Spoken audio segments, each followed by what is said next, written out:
Good morning, church. My name is Baron Brock, and today I'm going to be doing one of the morning devotionals with you guys. I'm excited to share. We're going to be in Mark 1:45. If you want to go ahead and turn there, I'll give you a quick little background on where we're at. We're about to actually finish out the chapter, this last verse in the chapter. And in context, the story that we're in is a man with leprosy that's healed by Jesus.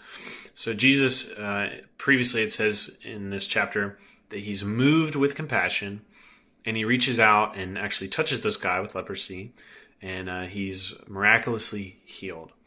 It's obviously a big deal that Jesus touched him. The Jews from the Levitical law would cast these people out, that you didn't want the disease to spread, and they were considered unclean. It's a great picture of kind of it's a reflection of an inward condition, being spiritually unclean, but it's all on the outside, right, when it comes to leprosy. I actually looked this up. This is kind of interesting. There's no cure for leprosy until around the 1940s. So before this, if you ever did, there's no way to get over your leprosy unless it was a miraculous work of God.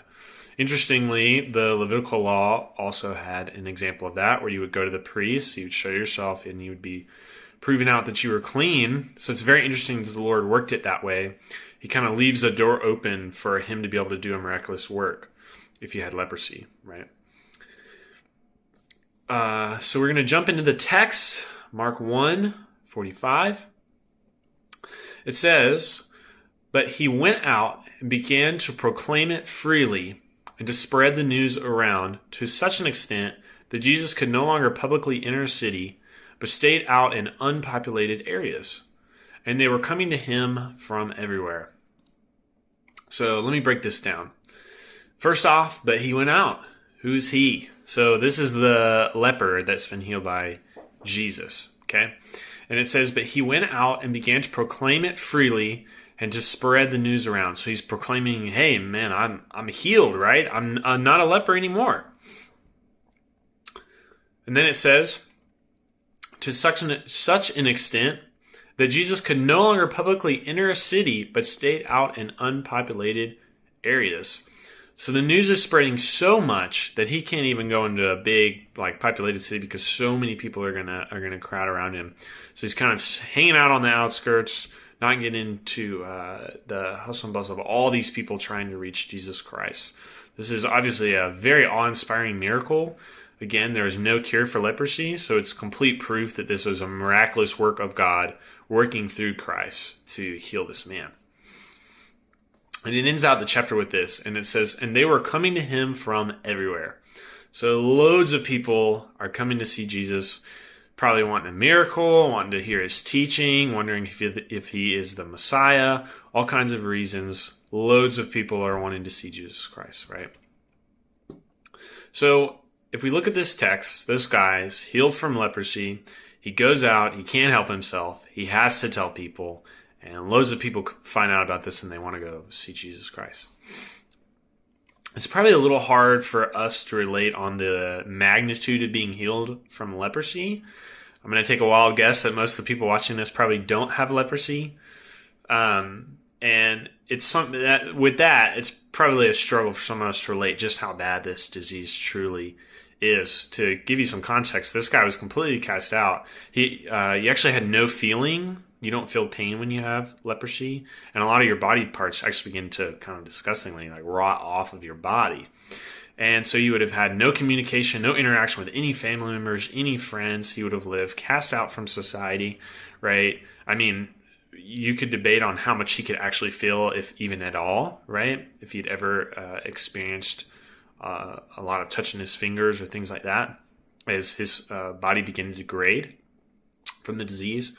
So, I mean, this is radically life-shaping that he's now able to presumably rejoin his family. He's now able to feel and experience things in a completely new and different way. And he's ultimately not going to die of this disease. Leprosy eventually would kill you, and would kill you early on in your life. You wouldn't live very long.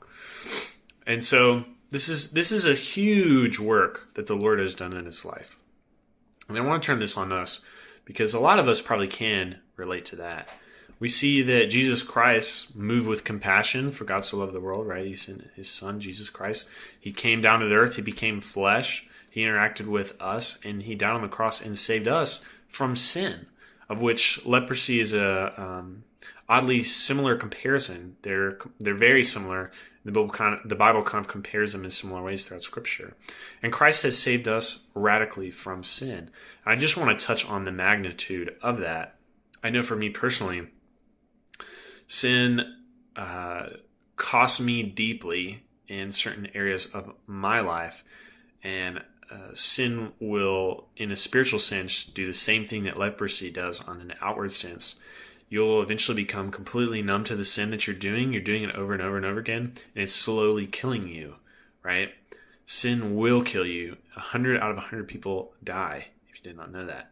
And so leprosy is an amazing outward picture of an inward thing that we all struggle with, right? We all have sin that's going to kill us, and Christ has radically saved us from that through his death on the cross. And so when we look at this, I see how this guy reacts to an amazing radical work of Jesus Christ in his life, and I see that that is also offered to us in a very similar way. And I see his reaction is to go out and then share with everyone this same thing, right? He is going to tell absolutely everybody about it because he's been radically saved by a huge thing in his life. This is a big deal. And I want you guys, this is my heart for you guys today. Number one, Christ can save you from something just as huge. He can save you from any sin, anything comparable to leprosy, right?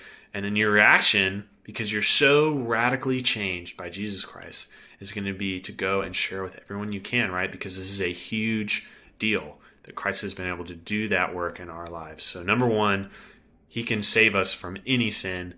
And number two, that should cause us to want to share that with everyone else. I hope this encouraged you guys this morning. It was a blessing to be able to share.